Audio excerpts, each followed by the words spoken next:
Hi, I'm Nicolette Lazarus, founder of Womanship, and welcome to this Behind the Bio conversation. And this is where we get to know the amazing health and wellness professionals who are there to help us thrive. We find out more about their personal stories, the challenges they faced along the way, and what finally led them to supporting women in the way that they do. Um, I'd like to welcome Agata Malczewska. Agata is, I can never say this word, Ayurvedic? How do I say A- that? Ayurvedic. That's the one, sound therapist, medicine woman, and touch and awareness method practitioner. And she is the founder of Agata Holistic Touch. So thank you so much for joining us for this conversation today. Thank you for having me. So, I'm a real fan of connections. So that's the type that you make through sort of networking and parties. So I'd like to start with a question of when or how do you remember us first meeting? Well, our first meeting was actually online through our call. That was when I really had a chance to finally talk to you when you were preparing your big event that happened in September. That was when you also invited me to join the event, and we had for the first time a chat about everything you do, and I found out how the scale of the work that you do that I actually did not realize. And you shared the whole prospect of what you do and of this connecting weekend. It was just, I was really amazed. I remember that. I was listening to you with open mouth. So that was our first meeting. I still remember that first call. It was amazing. There was such an amazing, calm energy about you. And I remember how quickly you said yes to being part of the Connected Health Weekend. Feedback to your session was amazing. I mean, people said they felt like they were floating between worlds. So, how did you experience the Connected Health Weekend yourself and your session? When I entered the space, the venue, I was really like, whoa! Like it was like you were preparing me that it's going to be pretty big event, very alive. But I think I didn't realize that until I entered the venue, and I was really amazed. I've been to the venue itself on multiple events before, but it was so different from the previous events. It was so alive. There were so many people. And just also something that I mentioned before to you, I really loved the volunteers that were definitely creating and shaping that event too with you. The atmosphere was beautiful, was very welcoming, friendly. Everyone was so helpful. Any questions I had, any like kind of concerns, they were there. And also my session was very lovely. So I had a group of women who were very interested in that, in sound healing, and they were focused on themselves during the session, which is my goal as well. And yeah, we had a beautiful time together and some conversations afterwards as well. It's, I have to say, one of the things I am most proud of are the volunteers because they were all my friends and the amazing women who stood up beside me, including yourself, were the driver to make the event come to life. So thank you for that. Really appreciate it. So, again, going back to my connections obsession, I've realized more and more with the work that I do with womanship and myself that when we look back over our lives, that we are a sum of key events, key relationships, key experiences. And it's by looking back and connecting those dots, we can more understand who we are today. So, my first question, so that we get to know who you are and your story, is what's made you the woman that you are today? This question is, I think it's great. I don't think I have been asked that much, you know. So when you asked me that first time on our call before, I was really thinking about it later. What made me the person I am? And well, the first thing that comes to my mind. So I'm from Poland, and definitely my Polish roots are very important in who I am. And that's the part of me being very grounded and earthy person and very pragmatic as well. And later, when I moved to the Netherlands, I realized that apart from this Polish groundiness, I also have Polish spiritual part that I realized exists only when I moved out of the country. And because in my country we are very connected to the nature. There's lots of beautiful and wild nature, and that's a big part as well of who I am and how I see the world. So I love as well being outside of the city, despite I live in Amsterdam, which I love as well. And the most, I think, important things that shaped me during my life to become who I am are the love for the music that I always had since I was a very little girl. I was in the kindergarten when I was already like the front stage person singing on all the shows.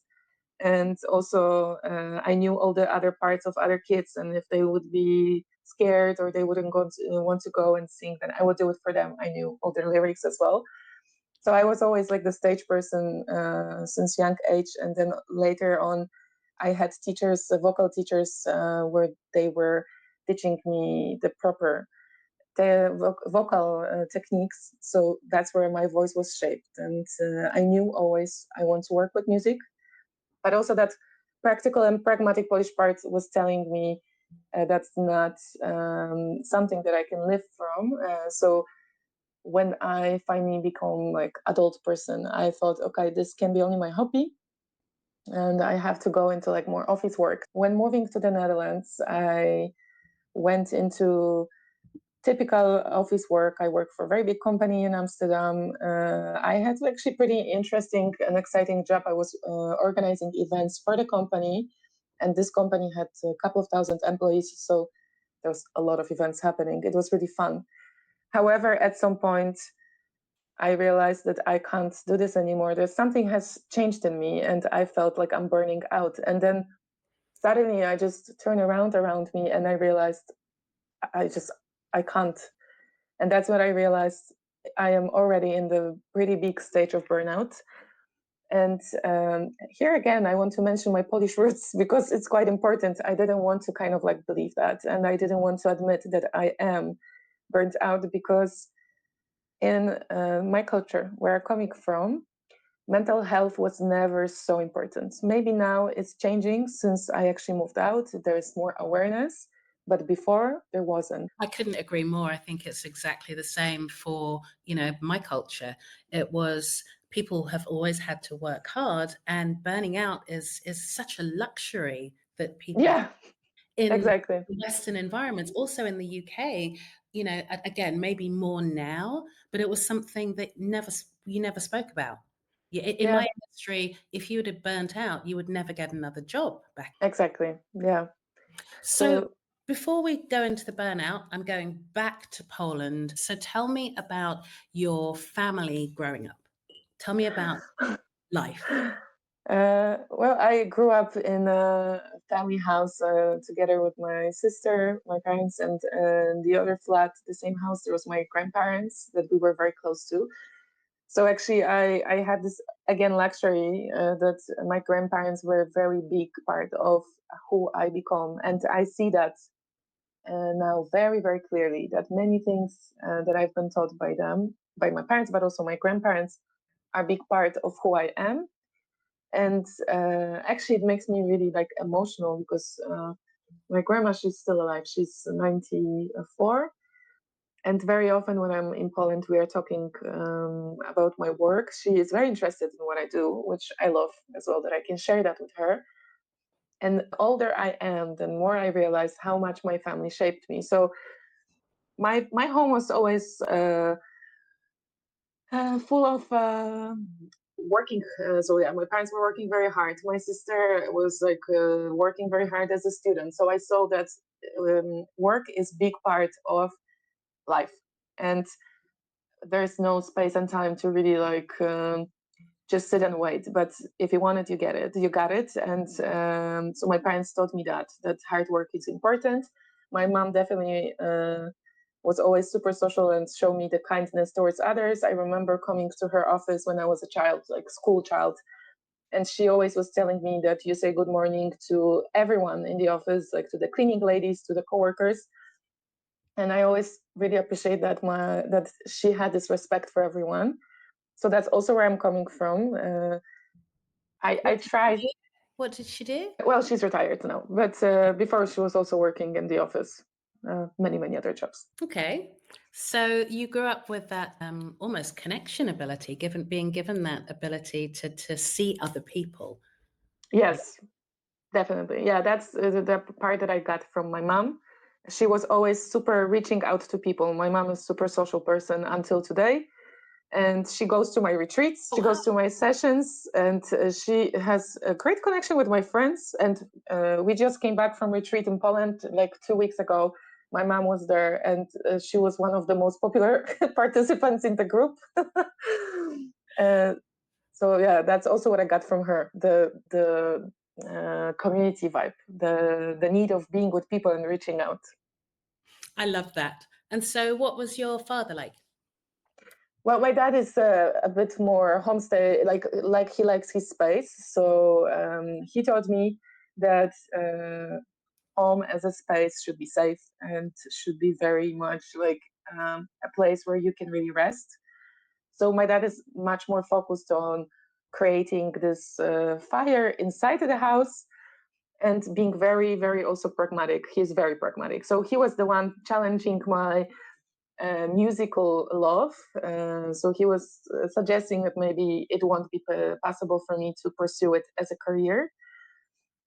But he is very supportive. Now, when he sees that I can do it professionally, he's happy for me. But I think the challenging part that I got from him sometimes was difficult, but definitely I had this kind of like a fire in me to show him that I can do it despite, like I know that I can do it.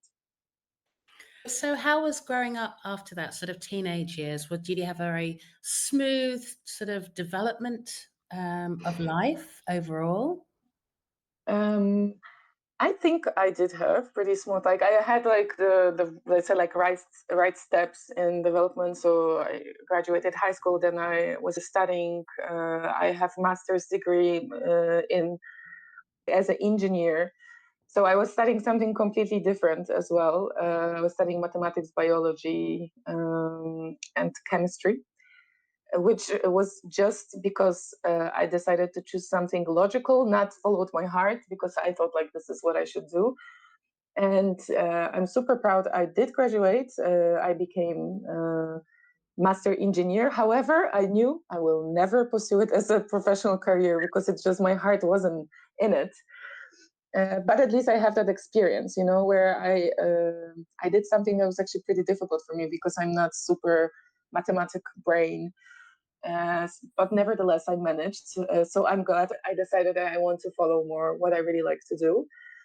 And growing up in Poland as a teenager, as a student, was fun. I also am from very beautiful city, a student city, so I had lots of opportunities. There's high development art there. I was volunteering in many festivals, art festivals as well. So I was around art a lot, different kinds. Also, I was volunteering a lot because I really like working with people, learning new things, having opportunities, but giving back as well something and receiving from that.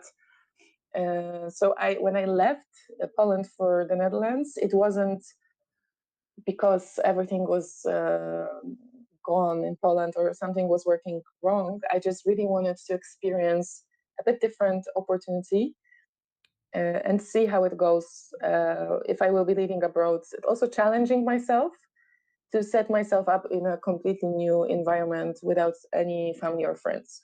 And that's the new chapter I started. And how long ago was that? That was 10 years ago. Wow. Okay. So you came here and you were in a corporate environment, and then you start talking about the feeling of that overwhelm. That what do they call it here? Overspanning, uh, Yeah. stretching towards burning out. So what did you feel at that time? Well, I had like very typical signs, as like, for example, I was having hard time getting up from bed. Also, I was crying before going to work, like I don't want to go there. I started to also feel that the pressure coming from the management was, I have hard time with keeping up the expectations, and they were, in my opinion, irrational. So I also felt like whatever I do and wherever I will do won't be enough. So I start to also go more inwards, like I start to feel like I'm closing myself down. And I felt like I have to keep up in a fast-paced environment because that's what that company was, very, very fast-paced. But I just don't have energy anymore. And I had to put fake smile for many months, actually. And when I was starting to realize that this is not good for me, I had a couple of days where I was visibly disturbed at work. And then I remember I had this meeting with one of the directors who literally told me in my face that I have to put fake smile on my face when I'm at work. And that was, I think, the breaking point for me because something really broke in me, like some fire cracked. And I got so upset about that I'm not seen as a human being, but just as a tool. So actually, I told her off because I was like, I don't care. If I'm going to get fired, then I'm going to get fired. She knew what was going on. I had some issues with one of the managers as well. But she didn't want to acknowledge it. And I basically told her that something has to be done. And she kind of like declined on acknowledging that. That was the time where I started to feel like I have to make some changes. But it was so difficult to make that step. And um, I was very unhappy, basically. I was very, very unhappy. It's really amazing how I think in corporate environments, sometimes they can be slow to match the work person with a real person. And you think you can't leave your whole self outside work. It's the whole of you that comes to work. So you need to be treated as a person with your emotions, with your exhaustion, with your challenges, rather than just a machine who does the work. Oh, yeah, absolutely. I agree with that 100%. I start to feel so much anger towards the fact that I start to look around and everyone was just a tool. Like we lost the perception in the management eyes of being humans.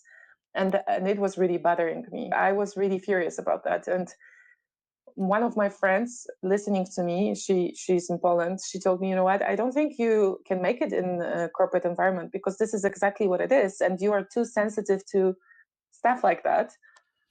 And I thought like, do you have to be not sensitive to be in a corporate environment? And she told me maybe you should start your own business. And that was like I think the first time I really thought maybe I should. And I wasn't sure yet how and when, so it took me 2 more years to figure it out. But I remember that first time thinking maybe I should create something where I can create the rules where I believe in the values, because I have also very strong core values.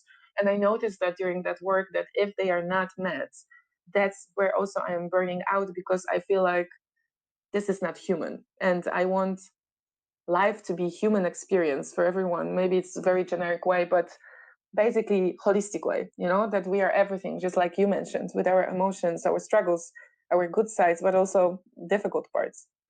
And I think it's really interesting when we talk about our own values. I think a lot of people don't look inward and actually say what their core values are. So, what would Yeah. you say your core values are?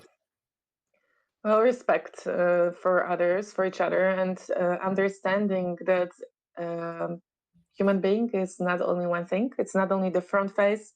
It's not only the smile, but we also have private lives, our struggles. So also acknowledging that. Definitely at work, my core values are also staying professional. So I understand not bringing all the problems into work. However, if it's something important, then we need to acknowledge that too. And another core value is the community. So the connection with others in a respectful way where there is a space for everyone. And I don't know how to name that another value, but something that is opposite of toxic environment, so untoxic environment, basically. So no talking behind the back. And if this happens, then I think this should be called out and confronted. So it's not happening. I experienced that a lot in the corporate environment as well. Yeah, I think the corporate world feels very unsafe in terms of Yes. being yourself. I think that's a key thing. I think there was always a barrier between me and them, the employers, rather than feeling like it was community and people driven. I absolutely agree. Yeah, it's just too difficult, I think, to have too many individuals when you have so fast-paced environment. Yeah. So tell me about your journey to becoming the person that you are today in terms of your interest areas and your studies, how this now came to bring you on this current path? Everything started with my burnout, which I thought at the beginning that it's like end of life, let's say, because it really felt like it. But now I know it was just end of era and beginning of new one. For the burnout, that was I had it for a couple of years. I experienced mental health issues as if I was depressed, but also I had physical health issues. So my body was in a lot of pain and it wasn't working properly. And it was hard for me to get help in the typical doctor's office because they couldn't pinpoint it. So I was in pain for a couple of years and I've done a lot of tests and I've been to hospital many times and they could not find it. Everything that they did was showing me that I'm fine, but I was really not fine. And I was more and more frustrated that I cannot get a help. And suddenly, just by accident, someone mentioned to me, maybe you should try natural medicine, Ayurveda. I had no idea what is it by then, but I was like, what the heck? I can try it. It's like I have no other resources. And actually, that was the beginning of all the changes because when I reached out to Ayurvedic therapist and she had a consultation with me and she definitely asked me a lot of questions, not only about my body, but also about the state of my mind. And she told me, I understand, it all makes sense. And she was the first person saying that to me. And she brought into my attention that mind and body are connected. And it's crazy. I was 30 or 31. I had no idea by then that mind and body are connected. So I was so surprised. How is it possible that what's happening in my head also shows in my body or it affects my body? So that was first big aha moment for me. And I thought we should be taught that at school, like primary school, as a kid, to pay attention to that. And this should be like a basic knowledge amongst like mathematic rules. I couldn't agree more. It's weird how the medical industry is driven by almost this siloed thinking and not connecting again, go back to connections, not connecting these dots. Yeah, And the school example I've thought of many times because we're taught maths and English, but we're not taught how to understand who we are and to listen to ourselves. And the really important life lessons we're not taught at school or we're not given any insight into. And that also includes, our bodies and how they work. exactly. Yeah, that should be the basic knowledge that everyone has because we are important for ourselves, I think, and we should be. We should know how to deal with ourselves and understand what's going on. So at the age of 30, 30 something, beginning of my 30s, that was the first time I found out how to work with myself in the holistic way. And that Ayurvedic therapist helped me to really change my life in a way that over the next 2 years, like I had a plan of recovery with the herbs, with the lifestyle change. And that really helped me. So my body started to feel normal and the pain was slowly, slowly gone. And I started to finally feel more like I can see and think because before it was very difficult for me. I had like those clouds around my head. So that was one of the first steps. And when I started to also feel better, I started to really think, what am I going to do next? Because I knew corporate life was not an option anymore for me. And I was thinking, okay, like, what's the plan? And then the need for returning to music was very big for me. Like I felt this is the way where I was always expressing myself on the like a soul level and the level where I don't have to think, I don't have to uncover or cover. It's just like really who I am. So that was another task for me to discover how am I going to connect with the music, and that's where sound healing came actually. First I went to the session for the first time and I was amazed about the instruments, how it impacted me, how I was looking around, how people are reacting in the room. It was 8 years ago. And by then, sound healing wasn't very famous yet. Like it wasn't in every studio, so it was still very new.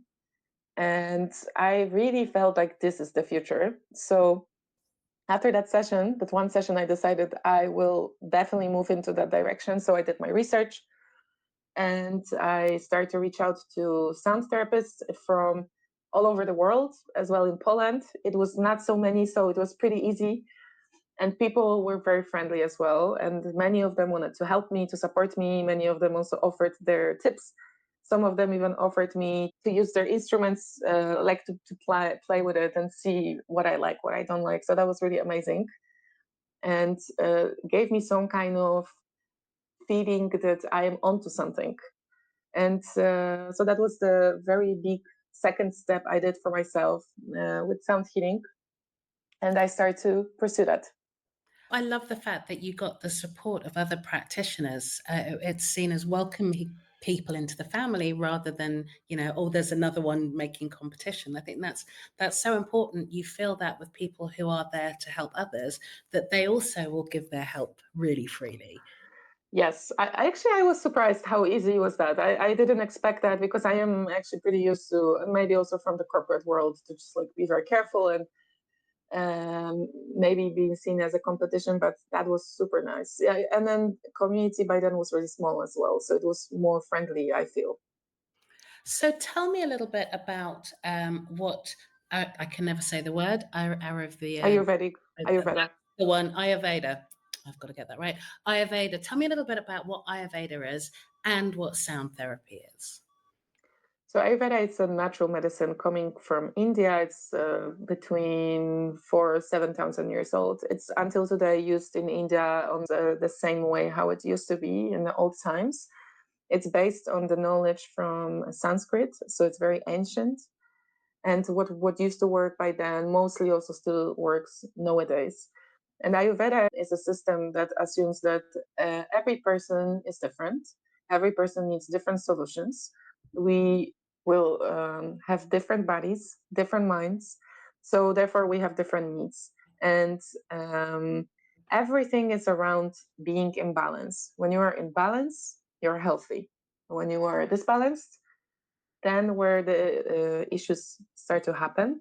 So mental issues, body issues.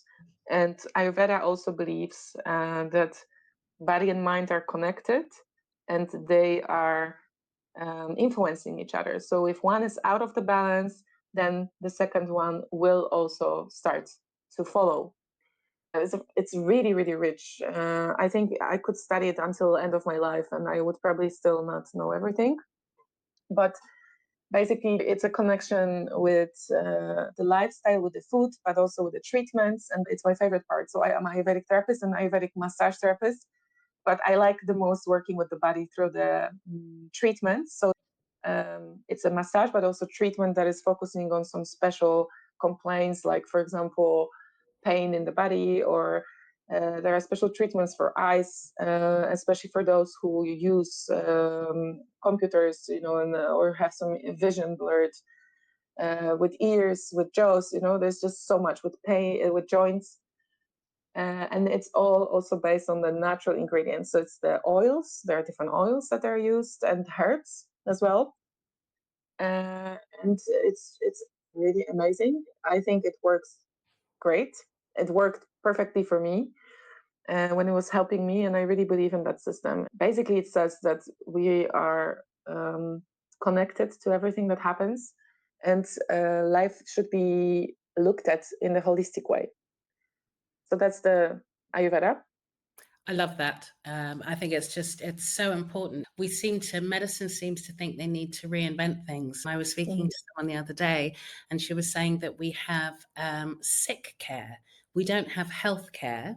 Mm. Medicine obviously is needed, but when things are acute, but we don't have healthcare to help us maintain our health. And as you say, to actually explore and solve those things that aren't medical textbook, that they don't have an answer for, but when we know that we are not in balance. So Yeah. I love that. So tell us about the sound healing bit. Yeah, sound healing. Such a beautiful therapy. that can be used as a very simple tool for meditation, for calming the mind, but also it's very supportive in recovery from more serious issues. So it's very helpful with depression, with PTSD, with insomnia. Uh, and what is it? It's basically a sound meditation. That's how I usually explain it to my participants, where the person is taken on a journey through different sound and vibrations. And how sound healing works is that the instruments that are used, so I use different instruments. I have, of course, my favorite ones, and every sound therapist will have their own set.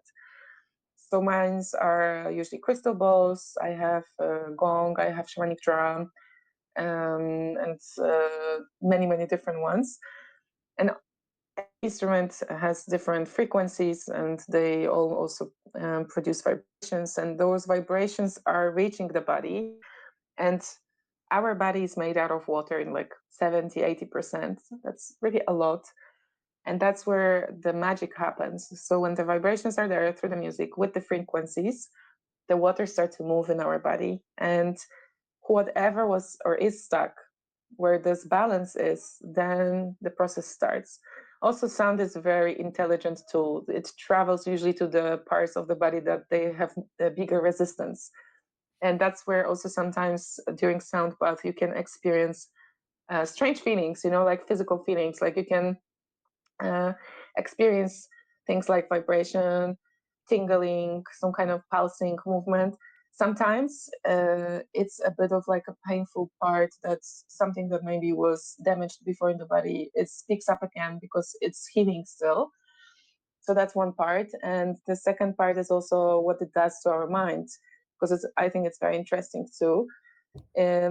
So everyone will have different experience, but usually it's working with whole range of emotions that we have. So for some people, it will be only maybe super soothing and very calming, but some people may also experience going through everything, like feeling happy, feeling sad, feeling angry, annoyed, and then happy again, for example. And the sound also has that part that brings on the surface everything that needs to be seen, that maybe we didn't have time to look at. Maybe they were suppressed, those emotions. And then that's where it really shows what is going on with us. And also, it works a lot with memories. So that's also beautiful. Like sometimes there are specific instruments I noticed over the years of my work that are really helping people to connect to old memories, which I find so fascinating. And different types of memories. So it's not always like one thing, but something that actually is important to be seen or acknowledged on many levels. And so, if I would be to summarize sound healing, it's like it helps to tune back our bodies. So when they are out of tune, there's some kind of also disbalance, then the sound also helps to do that. And it can be like a quick fix, let's say, during one session where, for example, I just had like a bad day and I just need something to help me. I usually really feel the effect of sound healing immediately. But if I am also dealing with something bigger, it can be like a supportive tool. And I also want to add that nowadays are researches that are showing the power of sound healing that are used now in more like in the Western medicine. There's a specific doctor in USA that now is doing the research amongst how sound healing helps with healing the cancer and cancerous cells. And I am not saying that sound healing is healing the cancer, but definitely there are data that shows that it's supporting during the process of healing as well. And that all makes so much sense. I mean, you think of our relationship with sound in terms of not just voices, but sounds around us, and the connection we have with music and how music makes us feel. And that's a really interesting connection. You hear an instrument or you hear a song, and it will make you feel happy, or you'll get very Yes. inward. Or so it makes sense that there is this connection, because sound has been something that's been there as a warning to us, as a soothing to us, mothers singing to their babies, for example. So connecting it all holistically, I love the thought of how these ancient practices are things that actually are based in wisdom and truth. Yeah, absolutely. I agree. And what you said about the part of mothers singing to their babies, that's also something that I mention to my students, for example, or to participants sometimes. How it's this is like a primary thing for us to have a relationship with the sound and the vibrations as well. So, other bits of what you do in terms of touch and awareness method practitioner, what is that? So it's a very interesting method. I've been studying this for 2 years, and I actually just got certified like 3 weeks ago, or maybe Congratulations. a month ago. Thank you, thank you. I'm very proud of that. It's a beautiful method that helps to work with the body from, for me, different approach that I used to do it, because it's focusing so much on what body is storing, and it helps to get at ease with our emotions that are in the body, and to connect with them, and through the session to let them out. So I also mention always the word trauma when I explain that, because it's very much like working with trauma stored in the body. Very often, we do have some trauma that was not released, and I'm not saying everyone is traumatized. It's absolutely not that. But along my years of working with what I do through Agata Holistic Touch, I really see that actually a lot of us, they do have some kind of traumatic events that some of us didn't resolve ever. So that method, through the touch, the stability, holding space, also asking right questions that are focusing on the body, is helping to understand our body. So this is not a massage technique.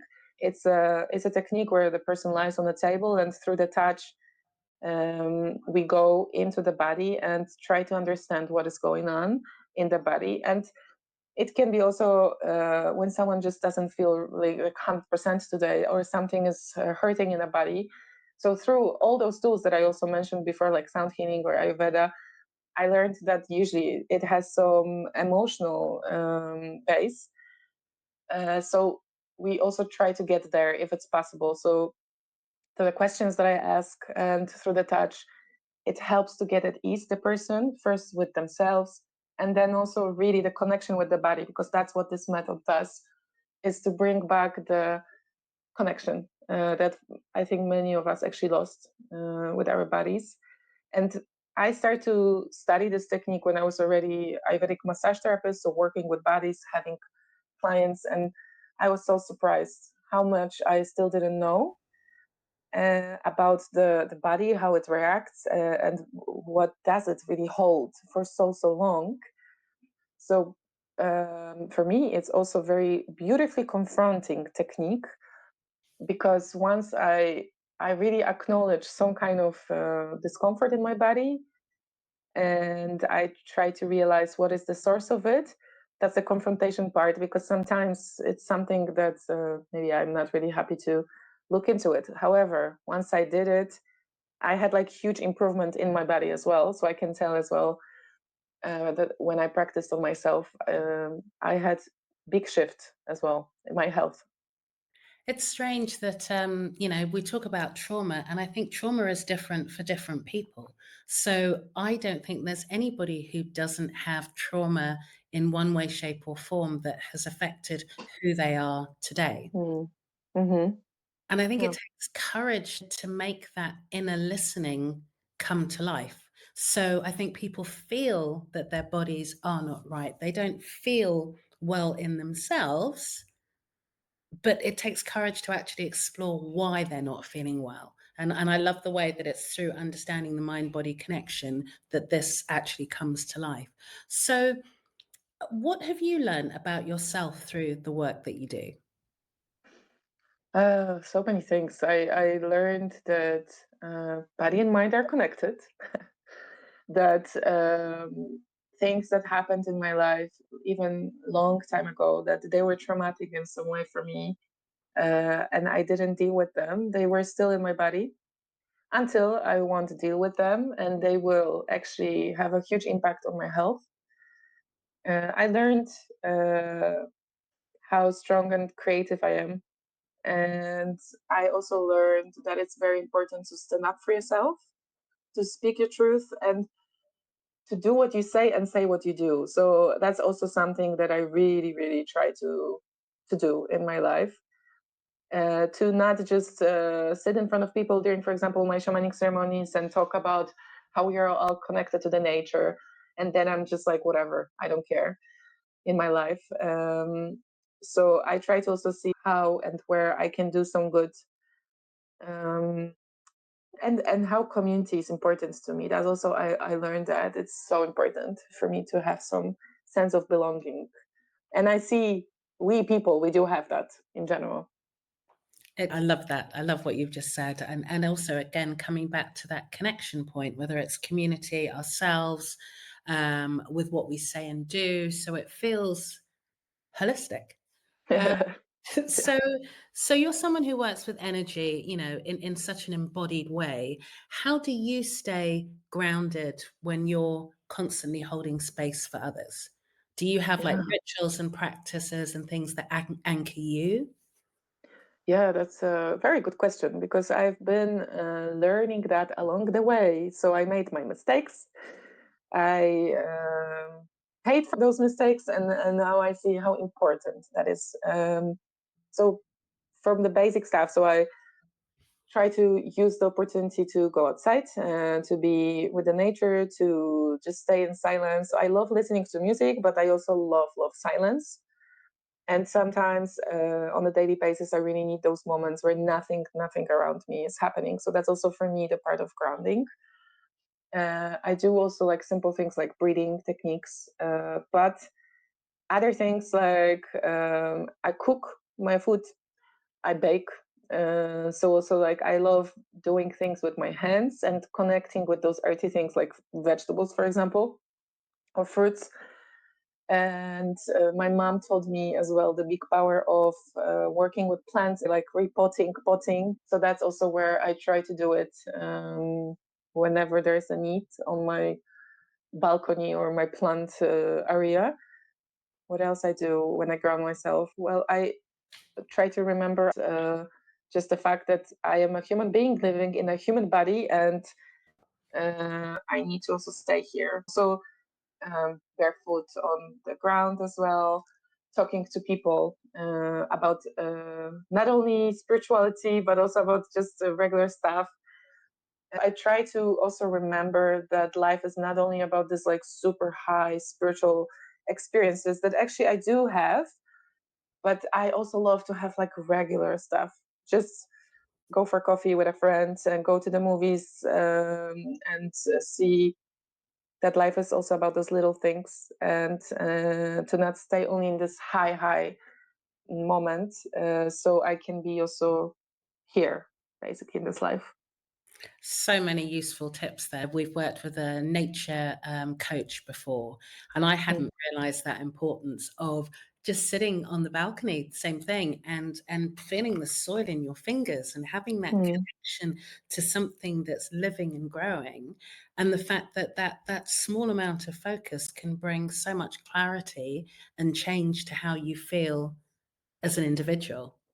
Definitely. Yes, I do really believe that we need all of those moments. I mean, everyone will have their own techniques, but I found nature being very unique. What's the word? Oh, now I forgot. I think it's a medicine for everyone, basically, nature. So, or the flowers on your balcony, or the forest that you can walk through, or the park that you are taking the walks in, all those things that they really do have effect on people. And even if some people don't feel it so deeply in themselves, but it definitely brings in everyone some sense of serenity. So, on that serenity thing, I think there are a lot of people who talk about spirituality. How would you define spirituality? And is it something that you think that everybody has, or do you think that some people completely block that side of interaction with life? Oh, that's a tough one. Tough question about what is spirituality, because it's so many things. But if I would be like very summarizing way, I would say it's a connection to any kind of divine source. For all of us, it can be something else, depending on the religion or beliefs. For some people, it can be just simply connecting even to the nature. It can be also like this, the spirituality. For me, it's definitely believing that we are all connected, not only through visible threads, like when we touch someone through physical touch, but also through our minds, through the energy. And I believe in a higher source, in a divine energy. And the question was, do I believe that everyone has it? And yes, I believe that everyone have that part in themselves, but I also see not everyone has access to it because of the way they're closed for that. I know from experience. So I'm coming from a very Catholic country, which is very alerted when it comes to thinking outside of the Catholic box. So if God is not like this one God, and you might be believing that there might be something else than that, then you're immediately a threat to the society. So I learned that the hard way, actually. So I can see that some people are scared of looking around and thinking maybe that we have access to something. Some people are not interested in that as well, but everyone definitely has ability to reach that access if they would want to. So do you find that the people who come to see you for, any of the amazing treatments that you offer, do you find that they are the ones who are already more spiritually connected? Actually, no. Yes and no. I actually am very happy about that because I have this kind of like a passion for working with people who are at the beginning of their journey, and they even might think that, what am I doing here? This is stupid or ridiculous. I have people like that too. um, and they come sometimes as like plus one with someone, or they come because they're like, I have nothing better to do, but I'm curious, so that happens too. And of course, I work with people who are also very deep into spirituality, but I have lots of clients who are not, and they are not even sure where are they standing with that topic. Like, is it something that I'm interested in? Is it maybe a bit like it's scary, or maybe it's too much? Because also with what's going on nowadays on social media and spirituality, I can understand, for me sometimes it's also a lot to grasp what is it all about. So I also work with that, and I have lots of conversation around this. I remember this one participant that came to my sound but years ago, and he changed a lot about how I started to see and perceive participants during the session. It was just like a, in my view, like a regular 30, 35-year-old guy who was coming to the session. I wasn't sure why. He was coming to my sessions on a weekly basis. He didn't even look interested in this, but he was coming back. And one day, uh, he came back to my room after the session, and I asked him, like, what brings you here every week? And he said, because I think I kind of like feel something when I am at the sessions. And he looked at me asking me, is it possible that I feel something? And first of all, I was like, well, I was very happy that he does feel something. But second of all, I was amazed that he asked me for kind of confirmation of, is it possible that he has feelings and emotions? Which brought me to the conclusion that there's a lot of people who don't even have access to that. And through the sound or through my voice, I was cracking him a little bit more. And he actually was really big shift in my career. I absolutely love that. They're giving me tingles, putting people in touch with their feelings that we've been taught to be so divorced from. As we said, it's like the work environment. We're taught to be divorced from who we actually are, from what we feel. We're almost taught to wear this mask of acceptability and ignore Mm. those feelings that we all have, those sort of connection points and the ups and downs. And it's not just about the ups, it's also the downs and how we deal with those. And do you find there's a difference between your male and female clients? Oh, yes, of course. Well, first of all, I have much more female clients. It's that kind of environment that attracts many more women. And Women are naturally drawn to more spiritual experiences where they don't have to be like ashamed, because I feel for men sometimes it's a question, is it okay if I'm there and if I'm going to open up? But the difference that I see is that for the frequency, I would say like 70% women versus 30 men, maybe 60-40 sometimes. And when I have men, then they are usually in the age of 35 plus, very often 40-50. So I barely see men under 35. And when it comes to female clients, sometimes they are coming in like young age, like 20 or even below as well. And actually, I love having the mixed group because they all bring something different, male and feminine as well. I think it's a great balance, especially on the ceremonies. So of course, women are sharing more. They're more open to share about emotions and feelings. But men, when they share, they're very concrete, and I love that because it's very often onto the point. That's just a couple of words that fills up the room, and they're, I would say, very important as well.